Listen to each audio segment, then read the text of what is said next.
Manampy tokolasy tokovavy na ray vaovao ny télévision malagasy amin'izao alina izao avy any amin'ny foibeny francophonie sy avetsy ny lampanjakana Ambotsiroitra. Azo antoka ny anoana ny francophonie any Madagasikara eo amin'ny ezaka anatanterahana fifidianana malalaka sy mangarahara. Manamafy izany ny fanambarana avy amin'ny fiadidinan'ny teteza mita izay mitatitra ny votoatin ny taratasy Andriamatoa Abdou Diouf, sekretera jeneraly ny OIF. Raha ny tena marina dia mamaly ny taratasy ny filoha Andry Nirina Rajoelina ny francophonie. Tsy aivina Andriamatoa Abdou Diouf ny fehi-kevitry ny francophonie tamin'ny fiandohany ny volana aprily 2020 lasa teo dia ny fampiatona ny Madagasikara tsy ho mpikambana intsony. Nekena nefa ny fahavononany anampy teteza mita iaraha-mitantana anomana fifidianana malalaka.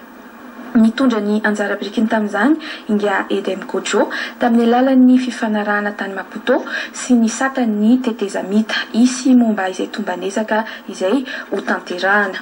Mampanantena reo ihany ny sekretera jeneraly ny OIF fa ankatoaviny ny fangatahana avy aty Madagasikara. Iasa avy hatrany ny delegasiona momba ny fandriampahalemana, demokrasia ary zon'olombelona izay andefa manam-pahaizana manokana tsy ho ela aty Madagasikara. Izay raha akapaka ny fanambarany Inga Abdou Diouf, sekretera jeneraly ny OIF, vonany iasa amin'izany ny teteza mita ka hitady izay lalana atafavoana amin'izao fasairanana izao saingy tsy atao takalonaina ny vahoaka. Izay ny vaovao manokana tamin'izao alina izao. Mametraka ny mandra-peona tokolasy tokovavy aza misaraka amin'ny télévision malagasy.